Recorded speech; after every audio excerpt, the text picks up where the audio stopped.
Prepare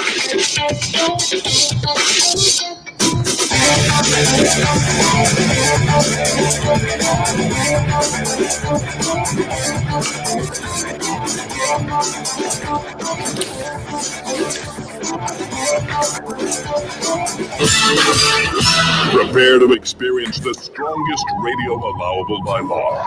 Secrets will be revealed. Myths dispelled. From the studio gym where excuses never apply, it's Superhuman Radio with your host, Carl Lenore.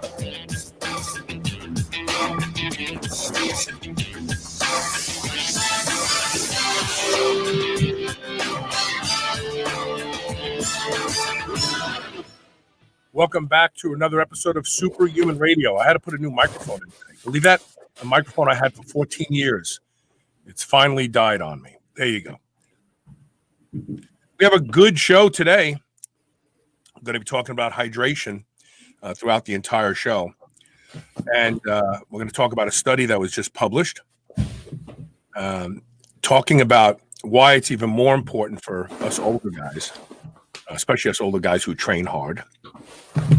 Before we do any of that, we have to thank our title sponsor, Legendary Foods. The website is eatlegendary.com. The code is SHR10 for 10% off your entire purchase. If you're not familiar with Legendary Foods, you will want to try one of their tasty pastries. It's basically a Pop-Tart with 9 grams of high-quality, high-leucine protein, less than 1 gram of sugar, and in between 3 and 4 impact carbohydrates. They taste delicious. They actually taste better than Pop-Tarts. And while you're there, get some of their nut butters and spread the nut butter, your favorite nut butter, on one Pop-Tart. Put it together, make a Pop-Tart sandwich with their nut butters. Unbelievable, I promise you. If you feel like eating something decadent that's actually not loaded with sugar or carbs, it's a great way to go. So check it out. All right, so we're going to get my guest on now, and he is Robert Meade. He's a doctoral student at the University of Ottawa. How are you, Robert? Good. How are you, Carl? Wonderful. Wonderful. So we're going to talk about a study that was just published, and it was published in the journal. I'm trying to think what journal it was. Which journal was it? The Journal of Physiology. Thank you. There it is. The Journal of Physiology. It was published looking at the relationship between temperature regulation and dehydration. And you found some interesting things. But before we go there, why this study? What led up to this study? What work preceded this study that this need to be looked at? Yeah, so this was actually a series of 2 studies that we conducted over the past 2 or 3 years.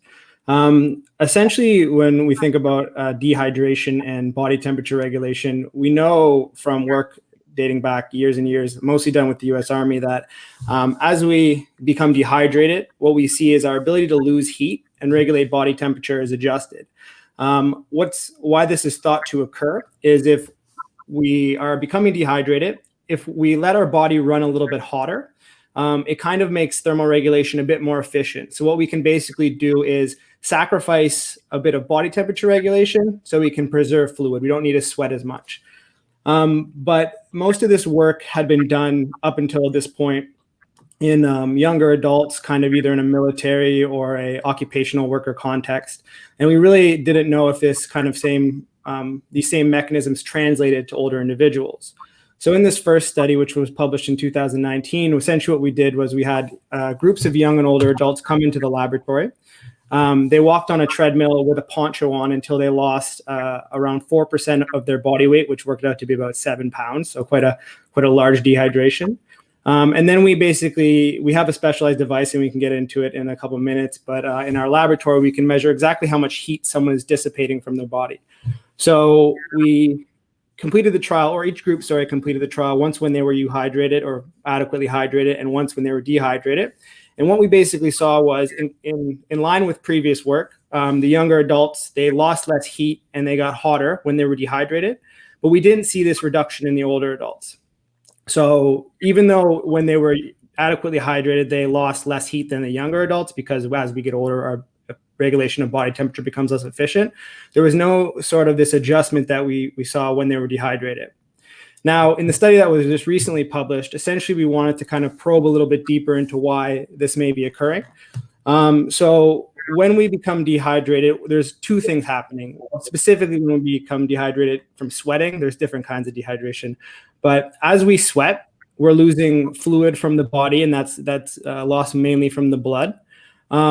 As everyone knows, sweat is quite salty. We're also losing salt as it happens, but the sweat glands are actually very good at absorbing some of that salt back.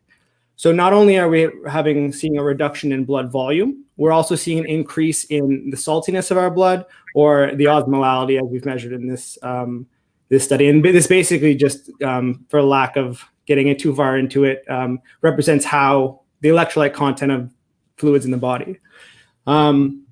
Now, based on some other work that had been done a long time ago, or from our lab and other labs as well, we kind of thought that if one of these systems was likely not working as efficiently in the older adults, it was likely the osmolality system. So we were thinking that the older adults respond less efficiently to this increase in osmolality. So to assess this in this study, we skipped the dehydration, and instead we gave a group of young and older adults again an infusion of saline through an IV. In one trial, the saline was just your normal 0.9% saline, so that's the same kind of osmolality as your blood. And then in another trial, we used 3% saline, so that's about triple the osmolality of the blood. We then had them again in the calorimeter, do some exercise with an hour of exercise at about 50% of maximum oxygen uptake, and we saw pretty well the same finding. So leads us to believe that the kind of lack of an adjustment, or the blunted adjustment to dehydration, is probably due to reduced osmotic sensitivity as we get older. So in the case of older men, they're going to end up tempting, let's say in extreme conditions, heat stroke, in an effort for the body to maintain its osmolality and fluid content, right? Yeah, so interestingly enough, it shouldn't have much of an effect on the risk of it's tough to say, but the risk of kind of getting to very elevated body temperatures, because regardless of whether they were dehydrated or euhydrated or adequately hydrated, or hyperosmotic, isoosmotic, we saw that there was no difference in the kind of end core temperature they achieved. Where we kind of thought this was significant was that what this basically means is, as we're exercising, in older adults, we don't see that kind of compensatory reduction in further sweat losses, and in the first study, we actually saw that they were achieving higher heart rates. So the kind of strain on the cardiovascular system seemed to be a little bit higher. You then kind of, and now this is again in very structured laboratory conditions, but then when you kind of add that to research going back a long while, showing that as we get older, maybe our thirst isn't so sensitive, our kidneys don't work quite as efficiently, we think that the risk of dehydration may be increased in older adults. So when you're exposed to a heat wave or working in the heat, that's where the risk may come in. So it's a kind of combined age-related reductions in our ability to dissipate heat and regulate body temperature, as well as a reductions in our ability to kind of maintain adequate hydration. So when we talk about hydration, we talk about drinking water, right? Mm-hmm. But is water by itself adequate to achieve hydration, or should we also be looking at electrolytes in this process as well? Yeah, so like you said, a lot of the kind of guidance around this coming from sporting organizations, public health, is drink water, drink water, drink water.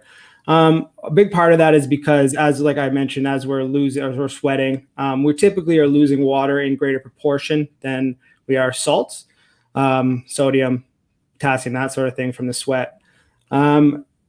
Certainly, drinking too much water is not the healthiest thing. Everyone's heard of water toxicity and that sort of thing. It's called hyponatremia, where essentially if you're only putting back just non-mineral water, then you can potentially dilute the electrolytes you do have. As far as I understand it, unless we're talking about long-term ultra marathons in the heat, that sort of thing, typically our diet is good to replace those the electrolytes we're losing in any sort of physical activity. But we do need to keep in mind that just shoveling on the water is not going to necessarily protect us either.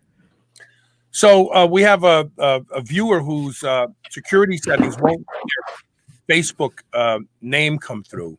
And this is really interesting. Hydration depends on humidity, environmental temperature, physical activity, intensity, BMI, and plasma osmolality, which is related with sodium concentrations. But it even goes further than that, really, when you think about it. So you mentioned marathon runners, right?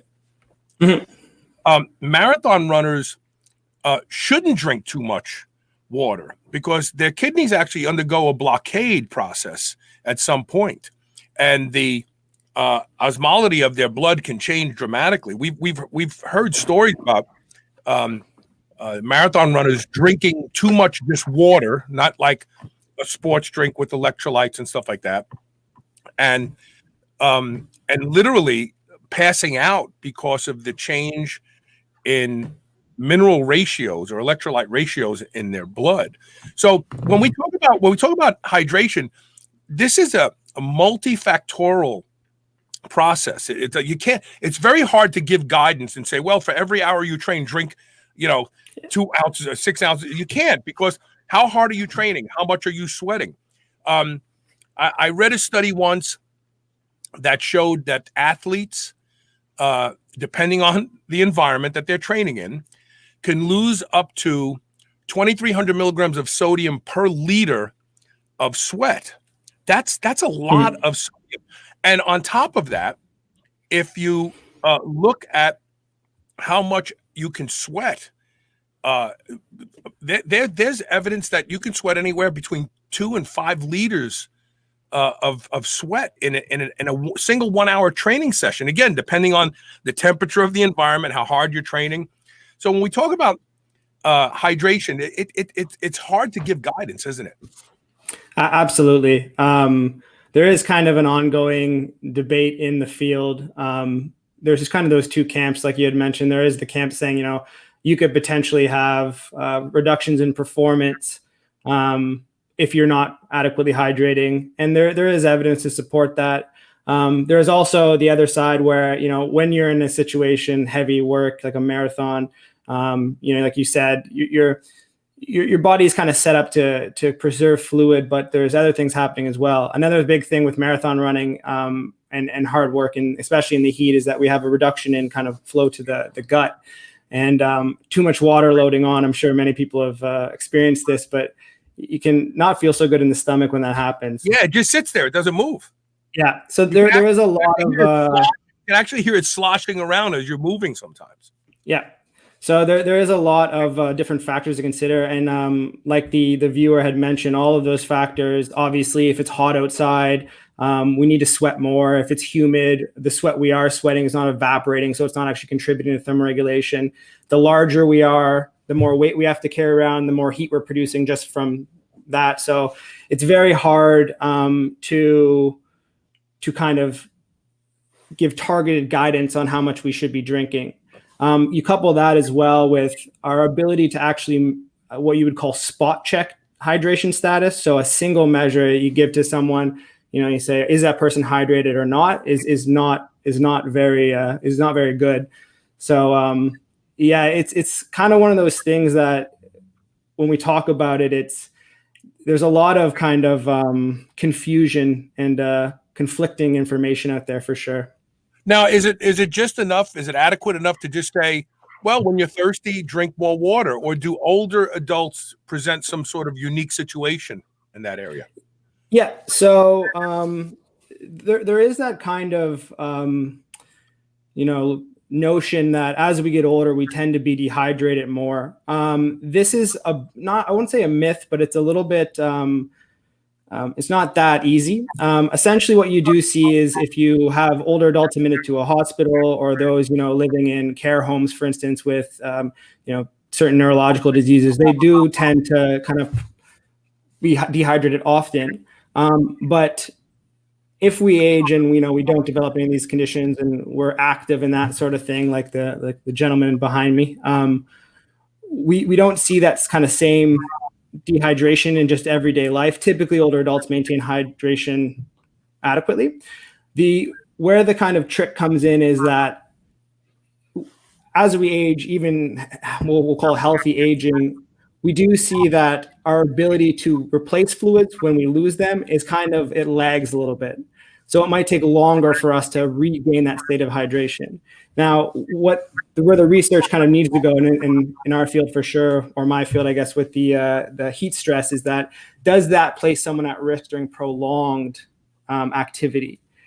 Certainly, we know that even younger adults, they undergo what's called voluntary dehydration, so they won't actually drink to replace fluid or enough fluid to maintain body mass or the hydration status. We know as well that older adults, they seem to undergo a little bit greater voluntary dehydration. What we don't really have a good understanding of now is, does that lead to more risk down the road? Or in most cases, is this kind of a level of dehydration going to be something that we can easily manage? So we're still not quite sure on that one, I don't think. So there's another phenomenon that I notice, and in non-athletic older people, they tend not to drink water. They tend to go to diet sodas, coffee, and beverages that don't really, a lot of people think, oh, I'm drinking coffee, there's water in here. No, it doesn't do the same thing in your body that just plain water does. Mm-hmm. And I find older adults who are not athletic tend to not drink water. Or they can go for days. I mean, except taking a medication. They'll take their medication, they'll take a sip and put it down. But then they'll grab their diet soda and finish that. So that could present another lifestyle challenge. It could be people out there, average people who show up in hospitals for average reasons, who are dehydrated because they just don't drink water. They think they're drinking a lot of liquids, but it's just not water. Yeah, absolutely. In most of those cases, I think the water that you are consuming does add to that, body kind of pool of water. Whether or not, I'm not saying that you don't need to drink water, drink soft drinks, that sort of thing. This does bring another kind of interesting factor we need to consider when we're talking about hydration, is that there's also that kind of hedonic component to it, where most of the time, even people who are drinking, who are active and know they're not watching they're watching their soft drink intake. A lot of times the reason we drink is not because we're thirsty, is because social cues tell us we should. We're at dinner or something like that. Or in the case of maybe if you're having a few beers after work, you're not actually looking for that fluid. You're looking for other substances in the fluid. Yeah. So it just kind of complicates the situation a little bit further. And there's tons of research on that as well, showing that if you offer someone, for instance, cold versus hot water, I think this one's probably pretty obvious during prolonged treadmill walking in the heat, they're more likely to drink more cold water. If you flavor that water, then they're more likely to drink with, like a meal or something like that. They're more likely to drink that flavored water because it's palatable or it's pleasing. And so this just adds another layer of complication when we talk about, what is hydration? How much do we need? How do we, without measuring our blood, how do we maintain our own hydration? So there's another phenomenon that's actually beneficial to adaptations from training. And that is when the body reaches a certain temperature, and usually it's an uncomfortable temperature for most people, it turns on a phenomenon called heat shock proteins in muscles. And heat shock proteins in muscle actually aid us in the supercompensation that we desire from exercise. So if someone is training in a very, very hot environment, should they, by drinking more water, are they actually avoiding reaching that body heat, you think? Or does your body's going to get that as hot as it can get no matter how much water you drink? Does it even matter? Yeah, this is actually a field of open debate right now. And it's funny that you bring that up. One of the postdocs working in our laboratory, Dr. Ashley Ackerman, actually has done quite a bit of research on this.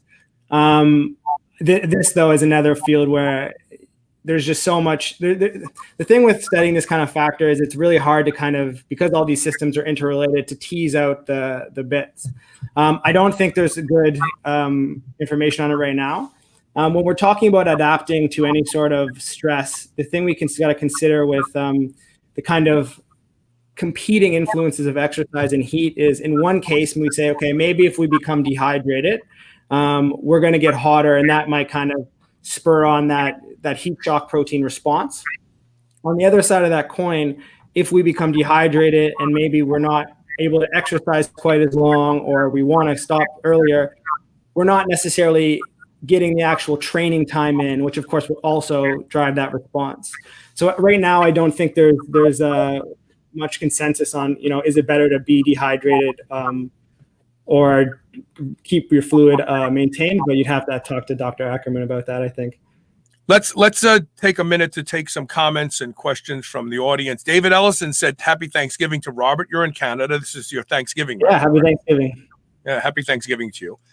This has to be, so this person's Facebook username is not coming through, but I'm willing to bet that this is Dr. George Touliatos from Greece. Mm-hmm. Just because of the comments that he's making. George, whoever's making these posts, could you just post your name? This is like, what's my line? We have to guess the other person's job. But he talks about sodium chloride and obviously losing potassium in training and sweating. And then he goes on to talk about the isotonic beverages, which he's talking about Gatorade and things like that. In fact, we're going to have LMNT on at the end of today's show. They just became a new sponsor, and so I figured this would be a great show to drop them in at the end. And they are an electrolyte product with no sugar, no B vitamins, no garbage, just minerals. But he talks about the desire to drink extra water coming from the need to replenish sodium chloride. He says, by eating carbs, we elevate plasma osmolality. This is observed in highly in bodybuilding during carb loading. Yeah, sometimes it overflows under your skin and you look soft. Veins pump up due to higher osmolality, and also the desire to drink water increases in order to dilute plasma concentrations. That's an interesting phenomenon that I was not aware of. It's got to be him. Yeah, look, I said, who is this? I said, it's got to be Dr. George Touliatos. He's in Greece. He's a wonderful doctor. He's been on my show numerous times. He's brilliant. And he's pumping out comments here. Caffeine and ethanol block vasopressin, or ADH, that flushes water and dehydrates. Interesting. Thanks for your contributions today, George. Yeah, he says, yes, Carl, that's me. Yeah. I knew it was. I'm reading them thinking this can only be George typing this stuff. All right, so here's what I want to do. I want to hit a quick commercial break. When we come back, we'll continue discussing this this study, and also what older men need to know and do in order to overcome this potential for being dehydrated. Okay, so we're going to take one quick commercial break. Stay tuned. We'll be right back.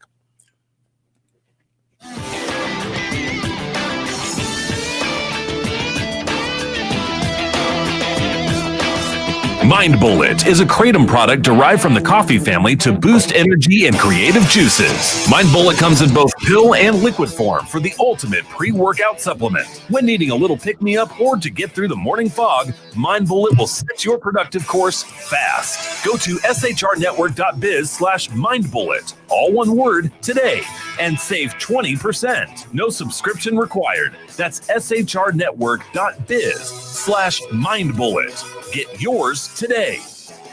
Whether your goal is to build muscle or burn fat, you'll find everything you need at Redcon One. Need help getting a good night's sleep? Try Fade Out, or the most popular pre-workout supplement on the market today, Total War. Sign up for their new Transformation Challenge and win $10,000, or shop for apparel that people at the gym will know that you are serious about your training. Need a testosterone booster that works? Check out Boomstick. Whatever you need, you'll find the best quality supplements on the market at Redcon One. Go to redcon1.com. That's REDCON, the number 1.com, or go to superhumanradio.net and click the Redcon One banner ad today.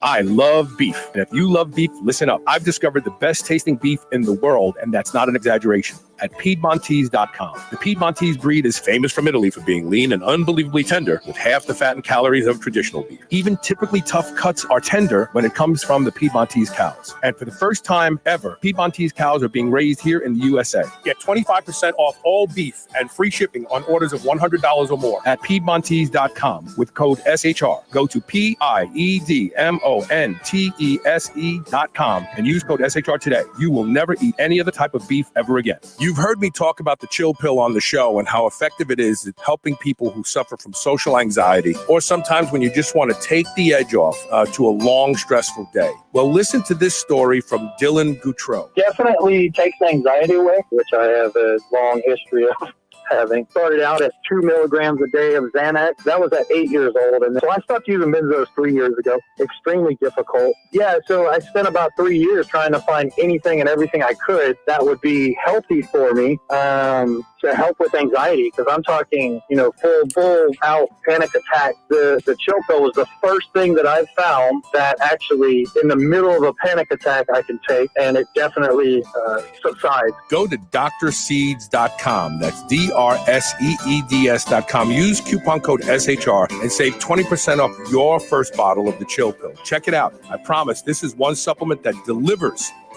Chronic stress leaves us tired, distracted, and physically vulnerable. Apollo Neuro is here to help you take control. Apollo Neuro is a new wearable that trains your nervous system to be more resilient to stress. Apollo's gentle vibrations use your sense of touch to help you recover from stress, going from fight or flight to rest and digest so you can relax, get to sleep, focus, and stay healthy. Developed by physicians and neuroscientists, Apollo Neuro has been tested in multiple clinical trials and is proven to improve heart rate variability, the key biometric of stress. Special offer for friends of Superhuman Radio. Try Apollo Neuro today and get 15% off your purchase at apolloneuro.com/superhuman. That's APOLLONEURO.com/superhuman. When craving a snack, reach for Select Savory Snack Sugar-Free Biltong, the healthy alternative to sugar-laden beef jerky. They use a fattier cut of beef, making it more tender and flavorful. For mealtime, choose from their 63 seasonings, which are sugar and additive-free. From chipotle rub to savory pumpkin spice, you'll find an option to suit your palate. Go to shrnetwork.biz/SSS today. Use code SHR15 to save 15% on any meat snack or seasoning. Savor the flavor today. You're listening to the Superhuman Channel. We're ripped and we're ready. We're ripped and we're ready. Welcome back. We're talking with Robert Meade. He's a doctoral student at the University of Ottawa.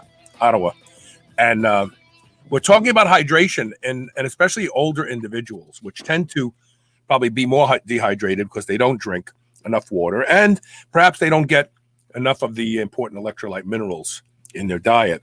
So what should older individuals be thinking about? Like if they are training, if they do, run, go to the gym and train, or like me, sit in 180-degree sauna a few times a week?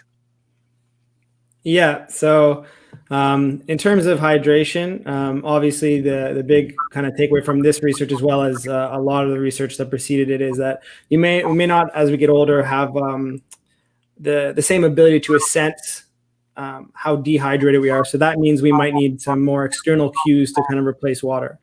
And these are going to be really boring, but they're the kind of the best methods we have going. So first thing is you can always check the color of your urine.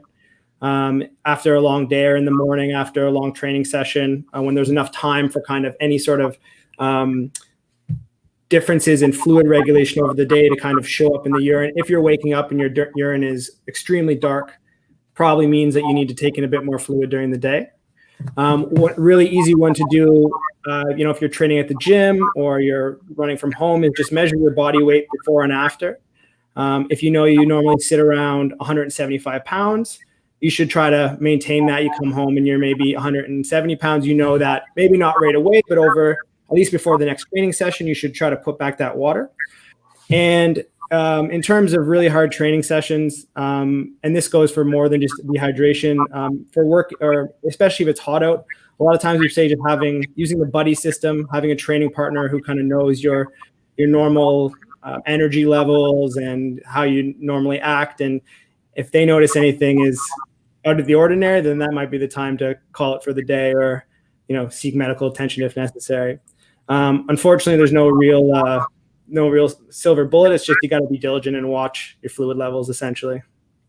You know, the straw-colored urine has always been a good one for me. Very, very, very, very rarely is my urine dark.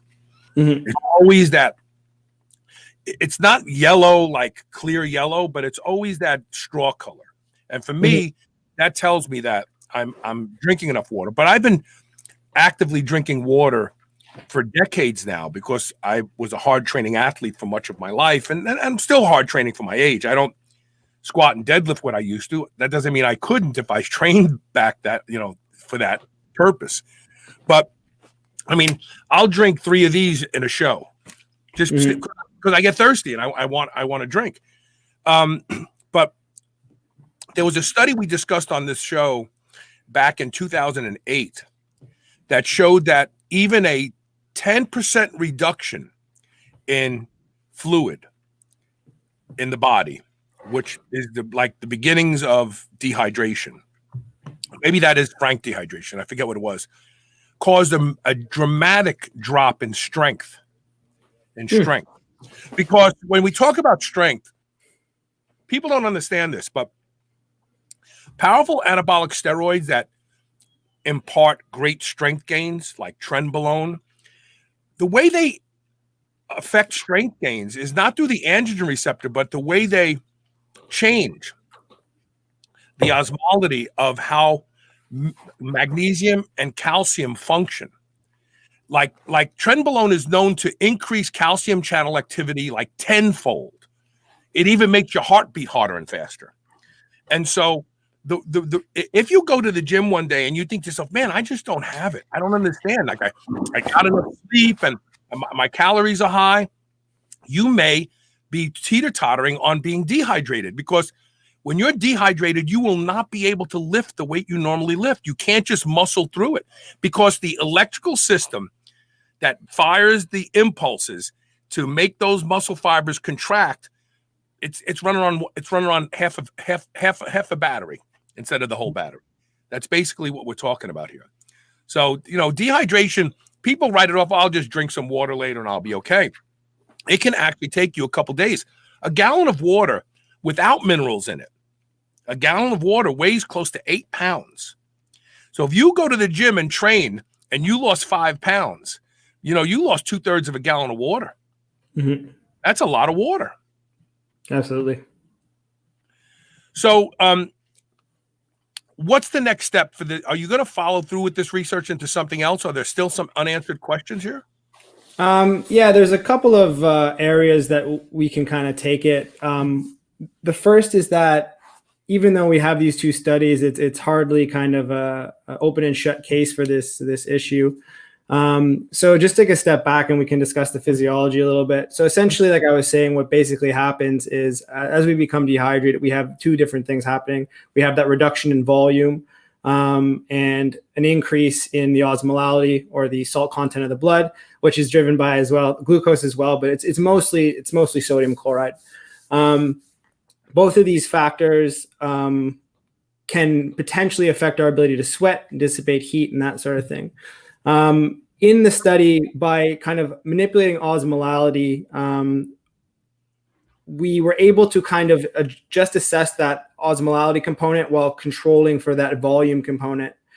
But there were some really subtle differences in the results between the osmolality study and then the kind of frank dehydration study, to the point where it's almost suggesting like that volume component could be also important. And we do know that part of the reason that as we get older and we don't maybe put as much fluid back, we don't get as thirsty for dehydration, is not only because we are less able to sense that increase in osmolality, but actually the effect of changes in blood volume on that response are also changed or reduced. So kind of an easy follow-up to this would we would have to find some way to manipulate blood volume separately from osmolality, so kind of the reverse study. One way you could do that is with diuretic use. Not the cleanest way to do research, but that would be an interesting line of research. Where I'm mostly kind of interested in taking it, though, is kind of going more for the practical component. So in physiology, we kind of, when we do studies, we have a habit of hitting things with a hammer. We try to get the biggest change in a given physiological system. So if there is an effect of that system, we will be able to see that effect.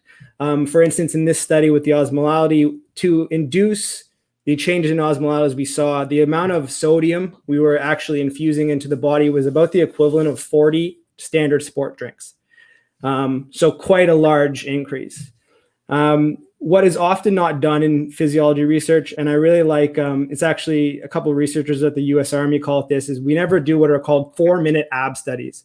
So we know that 5-minute abs is enough to get, shredded 6-pack, but no one ever thinks maybe 4 minutes is enough. Right. Yeah, exactly. So what I'm really interested in doing is kind of, and again, with this study as well, is the older adults in this study, they were physically active. I think the mean VO2 max was 42 and they were around 60 years old, which is quite high. So it would be more interesting to kind of change the design. Maybe we go for a prolonged kind of heat wave simulation, or like a walking study, or we kind of simulate more like what a electric utilities worker or a miner would do, and then see if these same responses hold up. Because very well might happen. This might be an important kind of increase in our knowledge of what's happening on the physiological scale. But whether that actually translates to kind of real life environments is a whole other question. And that's what I'm interested in kind of following up mostly. We have Stephen Rushing made a comment, and this is an interesting one. This is a compound that most of us know about, glycerol, or even glycerin. Any thoughts on glycerol or glycerin in affecting hydration? So are you familiar with its use? Yeah, very, very peripherally. I know maybe it was not glycerol, but some of those studies from the U.S. Army, and I can definitely send you the links for those, have done research, at least from a thermoregulatory perspective, on these kind of, I guess what you would call plasma expansion methods, so ways you can increase blood volume, and overhydration. I think weirdly they showed that, and I have to double check this, but overhydration had no change or caused no changes on our ability to like lose heat or regulate core temperature. But weirdly enough, there was some effect of, it might have been glycerol, but it might have been another protein. I can't remember the name. So there is some thoughts there. From a performance perspective, though, I can't really speak to the effect. So glycerol and glycerin are actually sugar alcohols. Mm-hmm. That's what they're considered. They're used in sports a lot when someone has to make weight, and they literally will, sit in a hot box and not drink water, use diuretics, and they get on the scale, and they've made their weight, and then literally overnight, by drinking a 16-ounce glass of water with 1 to 2 tablespoonfuls of glycerin or glycerol, and they do that all day long, and the next morning they got like 8 or 10 pounds back on them, and it's all in the muscle. It's all in the muscle. Yeah. Amazing stuff.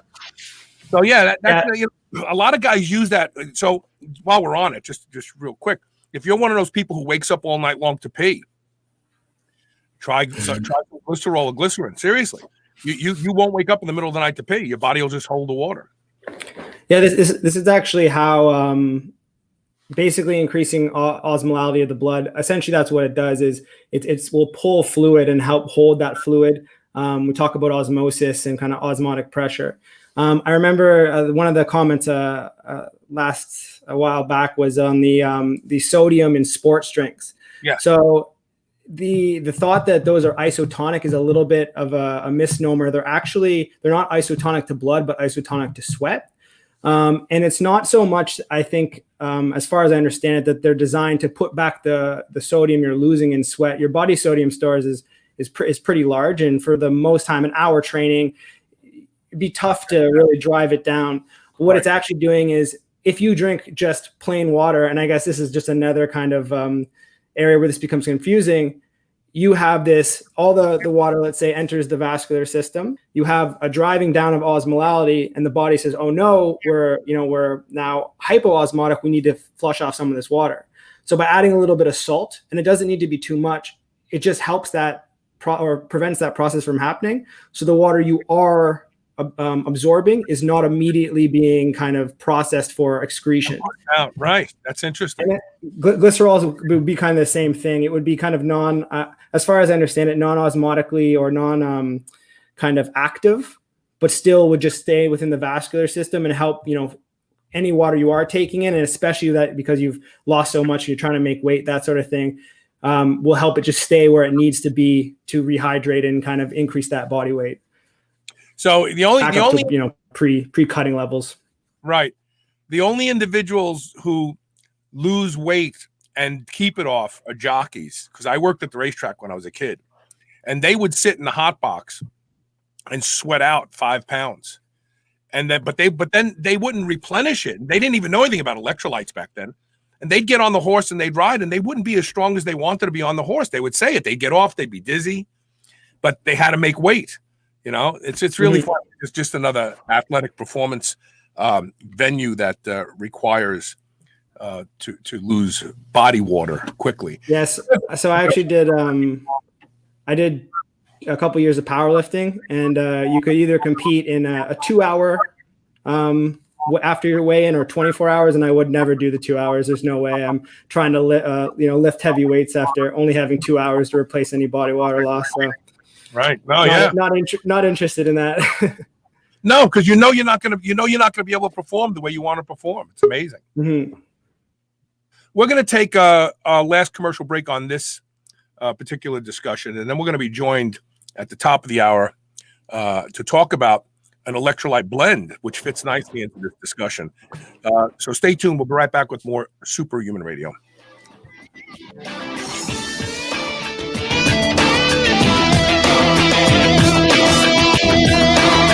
Want to improve mental energy and focus? Try the new Superhuman Stack from Pure Nootropics. Stack Dynamine, Salbutamine, Theocrine, and palmitoyl ethanolamide together and feel the lights go on in your brain. Find your perfect mix of these four. Carl likes 1 cap of each and 2 caps of Dynamine. Bam! Lights on. I love that one. /Superhuman Stack. That's and get I've heard that every time I said it, it's never landed. That's the first time it's ever landed, but I love it. It makes perfect sense. Stack.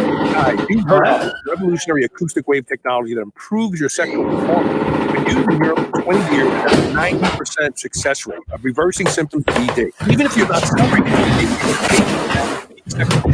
recover days. The Phoenix uses powerful sound waves to clear plaque blockage and substantially increase blood flow. It's easy to use, has no side effects, and can be done in the privacy of your own home. Doctors have been charging thousands of dollars for these treatments. Go to shrnetwork.biz/Phoenix and use the code SHR for a special superhuman deal. Regain your sexual prowess today. My friends over at Bioptimizers, makers of industry-leading digestive supplements, have created a special recipe for you that helps boost brain performance in the morning. They make products Primergen V and Primergen M, potent liquid vitamins and mineral formulas loaded with absorbable vitamin Bs and trace minerals in a fulvic and humic acid base. You stack that with 3 capsules of Capex, their enzyme and energy supplement, and the effect is even stronger. You'll be buzzing without jitters or any negative side effects for hours. Bioptimizers calls this the Brain Boost Stack, and they're running a special promotion for you at shrnetwork.biz/brainstack. That's shrnetwork.biz/BRAINSTACK. You can get an additional 10% off from the normal package price with the coupon code SHR10. It's a powerful way to get your brain going and optimize your daily focus, memory, and performance. Quest Nutrition makes bars, cookies, chips, and pizzas out of complete dairy-based proteins.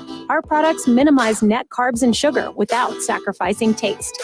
Each delicious chocolate-flavored chip, cookie chunk, and crunchy crumble is custom made to maintain Quest macros. It's time to enjoy foods that work for you, not against you. It's time to enjoy your Quest. Proper hydration can lead to improved endurance, performance, and recovery. When we sweat, we lose valuable electrolytes that must be replaced. That's why LMNT created a zero-sugar, science-backed ratio of electrolytes that you can add to your water. It comes in 3 flavors. Sample them all risk-free with the LMNT Variety Pack. Carl's favorite is raspberry. Free shipping on all U.S. orders. Go to shrnetwork.biz/LMNT and get yours today. I love beef. And if you love beef, listen up. I've discovered the best tasting beef in the world, and that's not an exaggeration. at Piedmontese.com. The Piedmontese breed is famous from Italy for being lean and unbelievably tender with half the fat and calories of traditional beef. Even typically tough cuts are tender when it comes from the Piedmontese cows. And for the first time ever, Piedmontese cows are being raised here in the USA. Get 25% off all beef and free shipping on orders of $100 or more at Piedmontese.com with code SHR. Go to Piedmontese.com and use code SHR today. You will never eat any other type of beef ever again. This is the Superhuman Channel, doing reps with the weight of the world. Welcome back. We're talking with Robert Meade. He's a doctoral student at the University of Ottawa about hydration and older men. But really, this is a topic that young athletes have to pay attention to, too, as well, I should say. Mm-hmm. Because being dehydrated affects your performance, it affects your sleep, it affects the microbiome in your gut. I mean, it affects bone mineralization, it affects everything. And you're right. Social cues have changed how we drink, you know, and unfortunately, our ability to ignore signals from the body has become a common thing today. And so people don't even know when they're really thirsty or not. And then they turn to diet soda instead of water. And it's really interesting when you look, you know, chronic kidney disease has been thought to dehydration is understood to play a role in chronic kidney disease.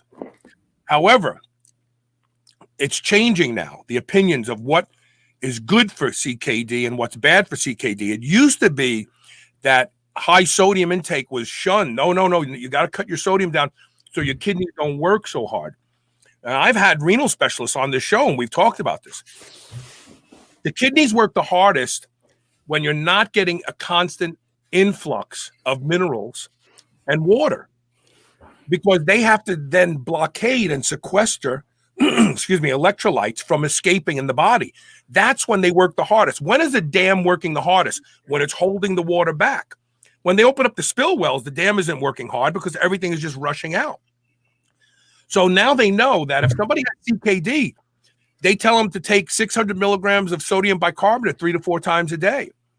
And that's because the added sodium allows the kidneys not to have to work so hard, because sodium is really the primary mineral that the body is trying to modulate. So we're learning now. There's so many dehydrated people out there, they don't even know they're dehydrated because they don't train. They're just average people. What do you think? Yeah, I'll just preface, of course, that my field is not in kidney. I do read quite a bit about it because it is very interesting. No formal training though. Kidney is, you're right. It's an amazing organ. It does a lot more than we kind of give it credit for. And as far as I understand it, or I guess the big kind of thought for a while was this whole thing with the salt sensitive hypertension, and that can lead to kidney issues. I think more recently we're starting to kind of, like you said, recalibrate our thinking on that. And it might not be necessarily that, we eat too much salt, it puts too much strain on the kidneys become damaged. It might almost be the reverse, that there's some damage we're doing, whether it be, not eating right or developing atherosclerosis or whatever it is, that makes our kidneys become salt sensitive. Actually, I read a study not too long ago, and essentially if you, the chance of someone becoming, or the chance of a kidney recipient becoming salt sensitive or developing hypertension after the donation is directly proportional to the family risk of the person who donated the kidney. So just there's a lot more going on there than we give it credit for. But I think now a lot of the research, and I know there is actually a clinical trial coming out of Ottawa, not so much looking at necessarily the effect of sodium intake itself on hypertension and kidney dysfunction, but that sodium potassium ratio.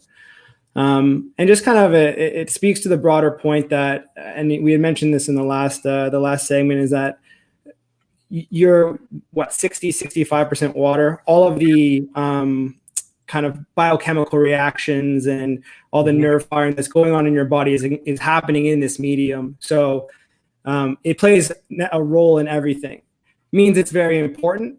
At the same time, it also means that hydration interacts with every system in the body, and it makes it, a really hard thing to kind of figure out what, make heads or tails of what's going on, I think. So about 5 years ago, I had Dr. James D. Nicolantonio on the show after he had written the book, The Salt Fix. The book was fascinating because it actually showed scientifically the inconsistencies of what happens to the body when you do a low sodium lifestyle. And so after doing that interview, I happened to be at the gym, and a bunch of us guys who train, and we go into the sauna afterwards, and we shoot the breeze and talk. And my friend Bill, who's an over the road truck driver for FedEx, he said, no, for UPS, I'm sorry. He said to me, they keep raising my blood pressure medication. Now this guy trains. He does like an hour of cardio. He looks amazing. He's my age. He's in his early 60s now. And he goes, last few times I've been to the doctor, they just keep bumping up my blood pressure meds. And so I said, are you on a low sodium diet? He goes, yeah, I don't eat any salt. He goes, I don't salt anything. If a food has salt, it's like the first 5 things on the label, he says, I don't even buy it. And I said, how often do you sit in the sauna like this? He goes, 4 or 5 days a week. I said, why don't you buy this book, The Salt Fix by Dr. James D. Nicolantonio? Read it. I said, and maybe you should start salting your food. Now, this is a N=1 anecdote, blah, blah, blah, all that stuff, right? So we see each other all the time. About 4 months later, he comes back to me. He goes, you're not going to believe this. I said, what? He goes, I'm off my blood pressure medication. I said, how'd that happen? He said, I started putting salt on everything. My doctor kept lowering the dose, and now I'm off it completely. And I said, so all you did differently? He says, all I did differently was I started salting my food. Now, if you told this to a physician, they'd go, oh, it had to be something else. That's a lot of nonsense. That can't be. Salt changes hemodynamics, blah, blah, blah. I think we've gotten it wrong for a long time. And I think that we've literally tortured them and hurt them in the long run by trying to get salt out of their diet completely to fix a problem that was secondary to the salt. We talk about the angiotensin converting enzyme. It's sensitive to salt. That metabolic derangement syndrome. Now everything affects you differently. Everything. So. Yeah, no, and that makes sense. I think a lot of times you start off by sort of treating the symptom, and it's not often, or sometimes you're missing a piece. And then there are, the body we're discovering things all the time. Angiotensin converting enzyme, a great example. It actually apparently exists within the vasculature of the body. And so that's actually one of the kind of lines of research right now is that it could just be not, again, the salt content, but that sodium potassium ratio literally in the walls of the vasculature that is potentially causing hypertension in some people. I mean, when you look into the literature, we as, as just scientific enterprise or whatever you want to call it, we really don't understand hypertension to the degree that would be, good to help treat it. So yeah. And a lot of times they prescribe medications for it. Exactly. You're exactly right. Yeah. And certainly these medications do work for, I'm not sure on actual numbers, but most of the people. But all these problems can be, again, like high blood pressure could be caused by, there's many factors, the vasculature, being a little too constricted. Resistance. Like that's the number one reason why people are on blood pressure meds, because they're already becoming diabetic. And that's the number one reason. Most of these people, they address their insulin resistance. Lo and behold, their blood pressure gets better. So what do you want people to take away from your research, Robert? This research, I suppose, just, we do, it is an important step forward, I think. Not a small step. It's not a leap by any means, but it just goes to show how kind of complicated hydration and this kind of study is. Just maybe if everyone, when it gets hot outside, if you're going for a run, just pay attention to how you feel, how thirsty you are. Are you losing too much weight, that sort of thing. I'm certain your training and just feeling will be better. But then understand as well that in terms of our kind of messaging that we hear all the time about hydration, it's very complicated, and there's a lot of work that still needs to be done as well. It is a lot of moving parts when we talk about hydration. Listen, thank you so much for coming on the show today. Yeah, thank you for having me. All right, we're going to take a quick commercial break, and when we come back, we're going to be joined by Tyler Cartwright, and we're going to talk about an electrolyte product that I'm crazy about. So stay tuned. We'll be right back with more Superhuman Radio.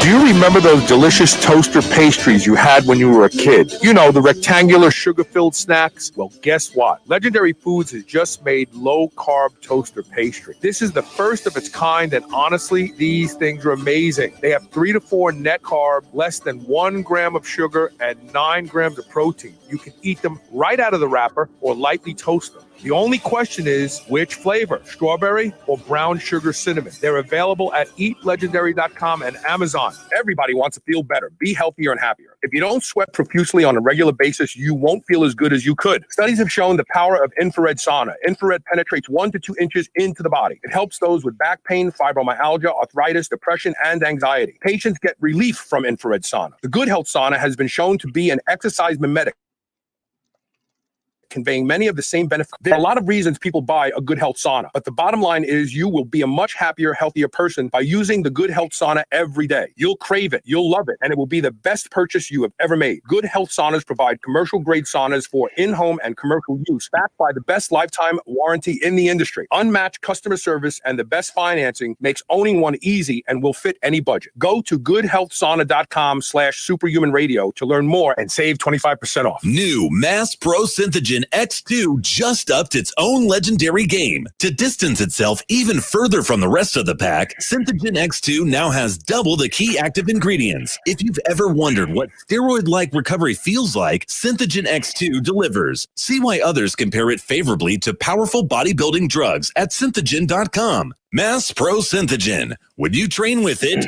you'll gain with it. Are you still on the fence about Body Protection Complex BPC Oral from drseeds.com? Listen to Maggie Kuhn, one of the owners of the C-Bus Lifting Company gym in Columbus, Ohio. I had been having some nagging tendon issues that weren't injuries, just things that were annoying. You know, I'm 58 years old, so just older tendon kind of issues. For us powerlifters, you know, we really don't stop training when we have just nagging issues. We just kind of keep pushing through. And I started the BPC. What I noticed was I was doing some heavy tricep stuff that would have killed me before when I had an elbow problem, and I was able to do this with literally no pain at all. Go to drseeds.com, drseeds.com. Use coupon code SHR and save 20% off your bottle of BPC Body Protection Complex today. Chronic stress leaves us tired, distracted, and physically vulnerable. Apollo Neuro is here to help you take control. Apollo Neuro is a new wearable that trains your nervous system to be more resilient to stress. Apollo's gentle vibrations use your sensitive touch to help you recover from stress, going from fight or flight to rest and digest so you can relax, get to sleep, focus, and stay healthy. Developed by physicians and neuroscientists, Apollo Neuro has been tested in multiple clinical trials and is proven to improve heart rate variability, the key biometric of stress. Special offer for friends of Superhuman Radio. Try Apollo Neuro today and get 15% off your purchase at apolloneuro.com/superhuman. That's APOLLONEURO.com/superhuman. Proper hydration can lead to improved endurance, performance, and recovery. When we sweat, we lose valuable electrolytes that must be replaced. That's why LMNT created a zero-sugar, science-backed ratio of electrolytes that you can add to your water. It comes in 3 flavors. Sample them all risk-free with the LMNT Variety Pack. Carl's favorite is raspberry. Free shipping on all U.S. orders. Go to shrnetwork.biz/LMNT and get yours today. Spit that out right now. This is the Superhuman Channel. Welcome back. You know, I didn't know we were doing the LMNT interview on the tail end of this interview we just did about hydration, but thank you, Elisa Profumo, because she's a genius when it comes to booking the interviews. How are you, Tyler? Doing wonderful. I was going to say, I think that the conversation's already been had, so I was just going to hang out for 30 minutes and chill with you. I know, right? It was like, I was like, how do I save some of this stuff for when Tyler comes on? Because it's to the earlier interview, but it's okay. It's okay. So you know, I am a huge proponent of understanding our evolutionary edicts. 40,000 years versus 2.2 million years. Okay, so we've evolved under the access of certain things and under the pressure of certain things, and we have always consumed water that had minerals in it, always, for 2 point something million years. Now we have modern sanitation and filtration and all this other stuff, and people think that because they're drinking spring water, oh, well, this is spring water. No, it's spring water that's been highly processed, highly filtered. That's why if your spring water says low sodium, it's no longer spring water.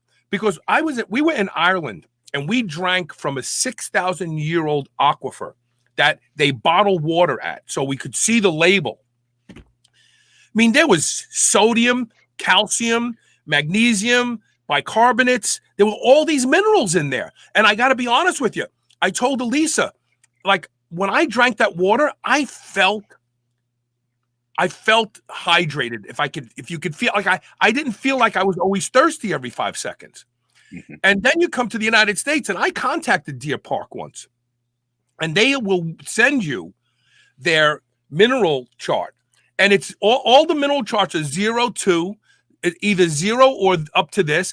And so I contacted the customer service. I said, why does it say 0 to? Why does it say 114 milligrams per liter of this? She says, well, because the filtration process removes a lot of it. So we really don't know. It's like this is the range that it could be in. This is not mineral water. This is not spring water anymore.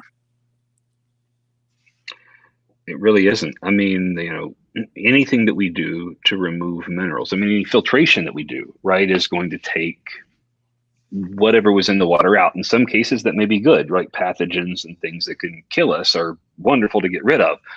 But it's sometimes, I think, a little baby with the bathwater. It's just kind of gets thrown out whether you intend for it to or not, because you can't filter one without the other. It's the, love and marriage. It's a Sinatra song, right? So yeah. So you guys came up with LMNT, and one of the reasons I love LMNT is because it's just about minerals. There are several other products on the market that claim to be mineral additives for your water, electrolyte additives for your water. They all have artificial colors or natural colors. They have colors in them. I don't know why. They all have B6 in them. I've talked about B6 on the show for a long time. More people have B6 toxicity than they know, because everything is fortified with B6 today, and it's synthetic B6. And when I saw this didn't have any B6 in it, I was like, oh my God, this is fantastic. And the other thing is, there's no sugar in it. Like, why does your water have to have a taste other than the minerals themselves? I don't understand that. It's funny. We go to trade shows sometimes, and people come up and they try the flavored stuff with us, and we do some flavored things, all using stevia. And then we'll have a container of the raw formula that's there. So it's literally just minerals added to water. And they're like, oh, I bet it tastes like the ocean. Like, take a drink and see. And honestly, people take it and they go, and it sits in the back of their throat for a second before they swallow. And then they just think to themselves, huh.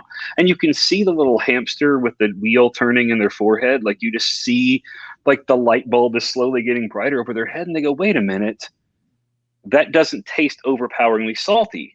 I'm like, well, yeah, yes, it's going to have some salty taste to it because there's salt in it. Go figure. But you don't need to drink the ocean. You just need to replace the minerals that both we're not getting in our diet because, a host of reasons. And secondly, that we're not really putting back into our diet nearly to the level that we need to for maximal human performance. So, well, let's talk about that for a second. So this is something that I find shocking that most people don't know either. So the average person, when they train, will sweat 3 to 4 liters per hour. And even afterwards, the rest of your day, because when you train, you sweat the rest of the day, right? It raises metabolic rate. They'll end up sweating out 10 liters in a day. Most of it just gets wicked away. It just keeps your skin cool. You don't feel it. You don't build up beads or droplets of it. And it's estimated that hard training athletes, easy training athletes will expend up to 2,300 milligrams of sodium per liter. Now think about this.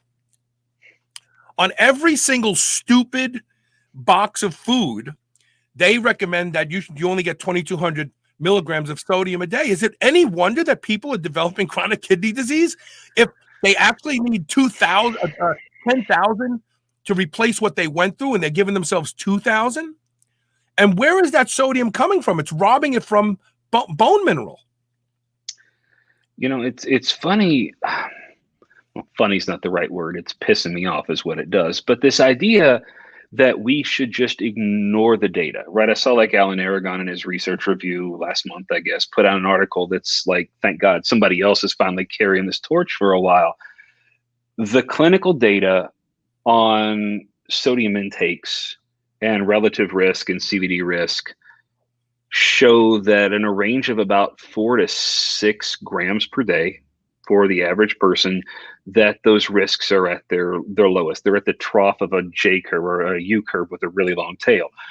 But yet we're still advocating for, quite frankly, completely unsubstantiated data to say, hey, don't eat more than 2,000 or 2,400 or 1,800 milligrams of sodium a day. And I'm like, okay, here's the thing. One of the biggest challenges we have is we don't appreciate that sodium and potassium kind of work like a tug-of-war rope to keep stuff in the middle. And so we have sick soil. We have really poor farming practices, really poor agricultural practices that have been brought about by price pressures and land pressures and a host of other things. And the data that we're using to calculate how much of this stuff is in our food is from the Atwater data from the 1940s. Long before we got into confined animal agriculture, long before we got into monocrop, soil pillaging, sort of infrastructure. Actually, a little shout out here. Dinah Rogers and Rob Wolf just released a book talking about a lot of these very topics, but we have no freaking clue what's actually in the mineral composition or the vitamin composition of the foods. If we're getting to the foods that grandma and grandpa used to eat, right? We're not talking about the box stuff where it's more synthetic than it is natural. We have no idea. And what we found, especially coming from my background in training and eating lower carb, you just tank, you just die if you don't keep that sodium level to a point that would cause doctors to scratch their head like cavemen and try and figure out what's going on. There are days when I'll train, 2 hours in jujitsu and an hour and a half, 2 hours in the gym, and it'd be nothing for me to consume 15 to 20 grams of salt in the course of a day. And it should absolutely flabbergast people, but I'm also intentionally taking in potassium. I'm eating diet that's very lightly refined, that's intentionally focused on nutrient densities, but not synthetic nutrient densities where we can avoid that kind of thing, right? And so if I tried to take somebody and put them into that environment, even a fairly well-trained person, and I put them against an equally well-trained person with a higher dose intake of sodium and potassium, the equally well-trained person with the higher intake of electrolytes is going to still be running like when the Energizer bunny banging that drum when the other guys are just falling over in the floor and passing out. It's crazy. Just the anecdotal data alone is absurd. But I mean, Carl, you're an older dude like me. You remember what you did in football practice when you were dying. What'd they do? They handed you salt caps, right? And what happened? Magic. You perked right up and you went right back on the field. The cramps went away. And I actually had an opportunity years ago to try a hermetically sealed, unopened bottle of the original formula of Gatorade. It had niacin, right? It had niacin. It was the nastiest tasting, saltiest compound I've ever put in my mouth, to the point that like my lips puckered and they were dry through the course of the day. Right. And the conversation I had with the gentleman that had it, he said, before it got sold, like the patent and all this stuff, it was an electrolyte drink, but now it's sugar water. Yes. In fact, Dr. Heiser lives here in Louisville, and he worked with the university in Florida that developed Gatorade. And the original blend had niacin in it because niacin suppresses free fatty acid release from the liver and increases growth hormone production. If you take 100 to 200 milligrams of real niacin, not the slow niacin or anything, every 15 minutes, you will have a massive increase in growth hormone production during your training. I did it. I tried it. I walked around the gym looking like a lobster for a while, and I was itchy as hell all the time. But we said they had to take it out because the players didn't like the flushing feeling, the itchiness and all that sort of stuff. But yeah, it was actually a scientific blend. Now it's akin to soda with some salt in it. Well, and what frustrates me is what's the message that you see, right? Like the commercials, even as far back as when I was in high school, right? It was, be like Mike, drink the Gatorade. It was, you can jump like LeBron if you drink the Gatorade. And I mean, we look back as adults and go, oh, that's stupid. Nobody can believe. Have you met kids? Like I love them. I'm a proud father of a 9-year-old. They're not terribly adept at separating reality from fantasy. And so you get them hooked on this drink early on because drink companies know the same thing that credit card companies know, that there is loyalty and brand identity. It's the reason that they spend millions and millions of dollars paying athletes to be on Wheaties boxes, paying athletes to be Gatorade drinkers. It's utterly absurd. And the amount of electrolyte that you would need to get. We actually did the math on this on a single pouch of Element in 16 ounces of water. You would need, I think it was 5 16-ounce or 5 24-ounce Gatorades. I can't remember which the number was, but we actually did. It's like, and so literally you're taking 35 to 40 grams of sugar times 5. In what world should you be drinking 150 grams of sugar in a single intake? It's crazy. I use Element in the morning before I go train. I literally fill up my jug and I pour 2 packets in there, and I sip it through the morning before I go to the gym. I use it before training because Dr. James DiNicolantonio, who I mentioned earlier, you know who he is, right? The salt fix guy. I do. Yes. I mean, he talked about like using salt as a pre-workout. Just take it before you go to the gym. It's the God's honest truth. You train longer, you feel better, you feel stronger. And like people will say to me, my God, that's so much salt. And I think to myself, yeah, it's going to be on my shirt at the end of the session. It's going to be pulled out of my body. It's not like as though it's going to stay in there and hurt me or something like that. And when you look at that, that was one of the things that a lot of the early paleo guys, Rob, Lauren Cordain, there was a problem because there were these non sequiturs, right? So Rob was real big omega-3s early on. And one of the things I credit Rob with is when he realizes he got something wrong, he goes, oh, I got that wrong. So here's the new data. He doesn't dig his heels in and protect his little fiefdom. And I have a lot of respect for Rob for that reason. He's been on the show numerous times. But early on, it was like, well, wait a minute.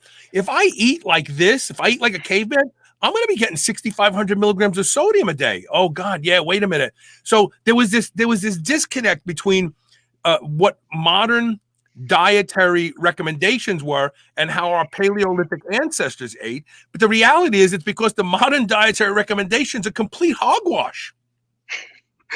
Yeah, you absolutely spot on. And an interesting little side note, one of the early pieces, and I will double down, and Rob's a personal friend and has been for years, long before we decided to launch Element. I have never met a more willing student to learn things than I ever have in that man. And he has taught me more than I think most people, have probably forgotten. But it's interesting.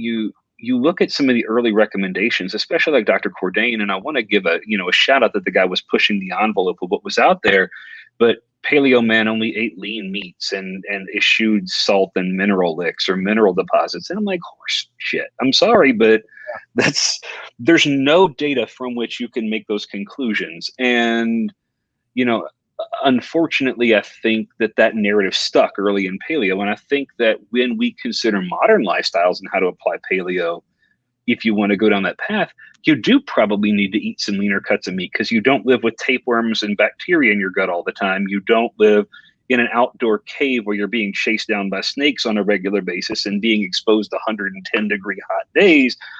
There's a reason that they could get away with not counting calories and doing all the, the stuff that isn't really, germane to how we live right now. Right. And, I think the same situation exists with respect to a product like Element. We don't have natural sources of water. We do, but they're difficult to get a hold of. We don't have, mineral dense vegetable, mineral dense animals because they're eating grass from mineral dense soil. We don't have those things anymore. And so we need to be intentional and methodological, if you will, or focused on how we ingest those electrolytes. And people have gotten a little twisted up with things like, well, why don't you use Himalayan salt? Why don't you use, for the same reason, Carl, for the same reason that you said just a second ago, you don't really know what you're getting when you get that stuff, and you have no idea how it was mined, where it came from. And like a great example, good friends with the guys at Redmond Salt. They make a great salt product, but when it comes to supplementation, it's the one area in life where you don't need to guess. You need to be intentional when you're using a peptide, when you're using supplements. That is the one time where I'm like, look, don't go whole food, don't go lightly refined. Let's get a concentrated, known specific amount so that you can titrate that dose around your training, around your lifestyle, around your recovery, around all of these things. And it's funny that people go, well, where is it coming from? And how does it, like, the ground actually comes from the ocean. Like, like it's not that salt only kind of comes from a handful of places. So you're either blasting it out or you're harvesting it out of the water bodies or whatever. And so, there is just such a misrepresentation of the data on electrolyte requirements in general. And honestly, powerlifting's been telling us this for years and nobody was really listening. Scott and Efferding have been shouting about this, Deep Pasquale. I mean, there's been so many people in that fitness and health space that have gone, I feel better, I train better, I recover better, I sleep better when I have a proper amount of electrolytes. I mean, going so far back as the old, lemon saltwater shot thing that you would do in the morning sometimes before you get up and get through your day. It's absurd. And it was the salt water that was the magic, not the lemon. Absolutely. The lemon just made it taste less salty. But, but the thing is like there are a lot of things in nutritional science that I take issue with. But it is criminal what we are doing with respect to the narrative and the message around electrolytes in general and sodium in specific. Right. It's laughable. I mean, and somebody that day was like, well, what about somebody with a heart condition? It's like, well, my father's a heart attack survivor and he is seeing a cardiologist who put the last name together when my dad mentioned that we have an electrolyte company. And he's like, oh my God, I have boxes of it here and I give it away to every heart patient that I have that's on Lasix that complains about being fatigued. He's literally giving away boxes of this stuff every month because he's helping people to realize that the sodium and the potassium in proper balance are what keep fluid levels appropriate. So you don't go hypotensive, you don't wind up hypertensive. And, kind of to the point that Robert was making earlier, absolutely, there are people that are salt-sensitive hypertensives, and we absolutely should pay attention to those folks. We should focus and understand not everybody is a cookie-cutter rubber stamp. Complete thing I get to say because I'm not a doctor and I'm not a nutritionist, I have a suspicion that those people are metabolically dysfunctional in some way and that the salt-sensitive hypertension is actually a consequence of a physiological problem. Exactly. Yeah. It is not the primary, it is a secondary issue. They're carb sensitive, theoretically. You're metabolically deranged, you're carb sensitive. Why not be sodium sensitive too? I mean, it makes perfect sense. These people are already broken. And sure, giving them a lot of sodium just brings out how broken they are. So with exactly. There are people who say they're sensitive to sodium that have, like I have a friend, we'll go out to eat and the next day he'll say to me, oh, that food must have had a lot of sodium in it because I feel puffy today. Is there a break in, like, have you been living an inappropriately low sodium way of life? Is there a rebound period? Like you add sodium, get ready, you're going to hold water, but like a week into it, 2 weeks into it, it all regulates itself out? So one of the things that happens in general, and I'll answer the question first. I think that there is a loading period that needs to happen. If you're used to eating low sodium and all of a sudden you go to having 6 grams of salt a day, you're going to swell up like the Macy's Day Blimp.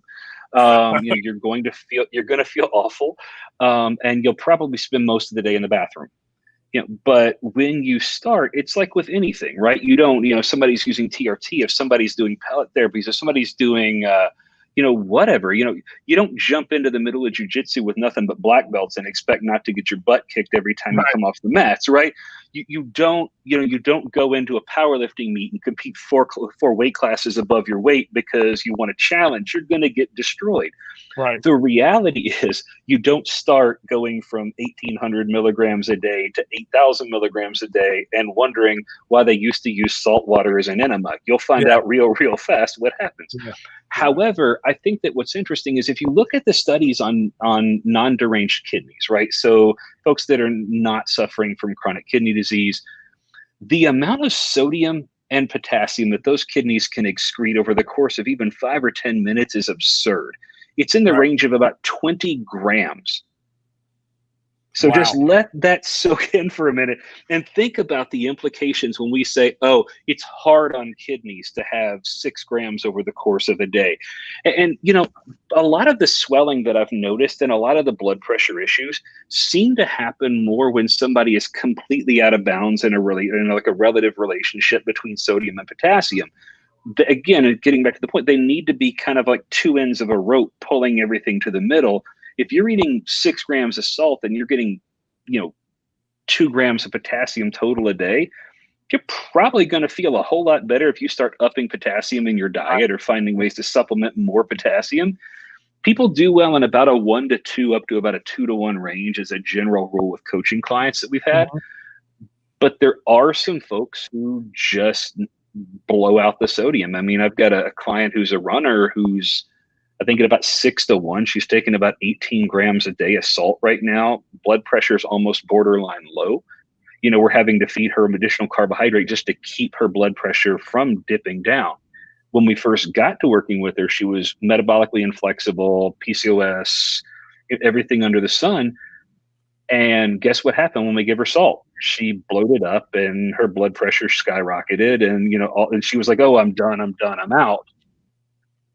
And then magically, we get her healthy, we get her stable. And then all of a sudden she is perfectly capable of handling huge loads of sodium. And how does she feel with that high sodium intake? She, the other day, ran 25 miles before heading back to the house and picking up her kids and going for a hike into the park or whatever. And I was like, I wouldn't drive 25 miles right now. I mean, granted, I've got roughed up knees, but the reality is like, she's killing it. There's no fatigue. And, the dirty little secret, and I think you alluded to it right as I was coming on in the background. One of the things that people don't appreciate is sodium's involvement in the sleep-wake cycle and sodium's involvement with respect to, the HPA axis and how it affects. I tried to get someone on the show last month. They just published a show about how sodium interacts with circadian rhythm and the suprachiasmatic nuclei, and she wouldn't come on. She doesn't have the time. She's writing a grant, but it's like sodium is so important, and it's been demonized. And actually, to speak about kidneys, because I talked about this in the earlier interview, but when someone has chronic kidney disease, the way that they stop the progression of the kidney disease is to get them to take either sodium bicarbonate or sodium chloride. Now think about that. And the reason, it makes perfect sense. We've talked about it on the show. The kidneys are a filter. And if you can imagine them making the filter hole smaller or larger in order to regulate fluid flow. Well, when are they working the hardest? When those little holes are the tiniest and it has to push stuff through. When are they doing that? When they're trying to blockade electrolytes from escaping because you're not getting enough coming in. But when you get a lot of salt in your diet, the kidneys don't have to work. They just open up. They're like, oh, we got sodium coming in like every couple minutes here, and they open up. They're not working hard. They work less when you have adequate intake of electrolytes. They don't work harder. And that has been, my opinion is, that has been a health destroying misinformation that physicians have been passing around for decades now. And I believe, because think about this too, Tyler, if glomerular filtration rates slow down in an effort to keep salt from escaping, isn't that going to raise your blood pressure? It should, because you're retaining fluid, quite frankly, because you're trying. And that's the thing people don't appreciate is how tight the bounds are with sodium and potassium in serum. Like, I mean, the lane is very narrow. It's like the death road or whatever, and like Peru, wherever it is, with like the big mountain pass. Like, left side's death, right side's death. And it is a very, very narrow road that you're driving down. That's how good the body is at excreting or retaining sodium and potassium. People just don't appreciate that. And so they have this misapplied concept that, oh, I shouldn't have sodium much. And also the one that's like, I shouldn't have it at night. And I'm like, well, look, I mean, here's the reality. I have talked with a number of people, most recently, I think was Chris Masterjohn, briefly about, the idea that sodium taken before bed actually helps with some of the, I've got to get up at 3 o'clock in the morning and go take a leak. That happens, and we just go, oh, it's just a symptom of age and it's the prostate and it's all this stuff. Not really. It's probably a symptom, again, not a doctor, but it's probably a symptom that your kidneys are having to work their butt off to try and retain stuff. And then when they finally when the insulin load goes down, when everything settles down after a while and you go through part of that sleep-wake cycle, all of a sudden your body's like, oh shit, now I've got all of this fluid I've got to get rid of in order to protect this. So where does it go? It wakes you up and gives you a dream where you're peeing nonstop, and you get up and you go to the restroom and you handle your business. Right. And then you sit up there in the bed for an hour and you wonder why your sleep is crap and why your recovery is crap. And you haven't had 8 solid hours of sleep in 2 years, 5 years, 10 years. And so what's the answer? Okay, well, here, have modafinil. How can I use LMNT before bed? How much do I take? So I typically will do a whole pack, but I did have to work myself up to it a little bit there. I think I would tell people to start probably with a half a pack, and I know that's a little tough to do because it's a but the easy path is just kind of sprinkle it onto like a milligram scale if you've got one handy, and then just pour it into liquid and just see how you do with that dose before you start to make modifications. But, honestly, I see a lot of folks just throw a single pack in at night and then they'll throw another one in when they get up and get going in the morning. A lot of times, like using the chocolate for coffee is a great option if people are coffee drinkers, or for that matter, I've seen some people using the orange for like a Chevalier coffee kind of a thing too. But, at the end of the day, I use about 2 to 3 packs a day. I'll use one around training time. I'll use one in the morning, and on most nights I'll use one at night as well. And that seems to keep things just kind of chunking right along like it's supposed to. And it's been a strategy that's worked for a lot of our clients and folks in our communities as well. I'm actually helping a guy who's got real sleep disturbances, and we've done a lot of work on him already. He's not snoring. He doesn't have obstructive sleep apnea. GABA gets him to fall asleep, but he gets up and his problem is he pees 2, 3, 4 times a night. Mm-hmm. And I'm gonna turn him on to this. That's why I asked, how do you and sure. An easy solution to split a pack. I would just mix the whole thing, drink half the solution, and put the rest in the refrigerator till tomorrow. Then you don't just make sure you keep it shaken up. Yeah, so because it will over time settle out. Yeah. So there you go. All right. So those of you watching and listening, LMNT is now a sponsor of Superhuman Radio, and as always patronize the sponsors because they make the show possible.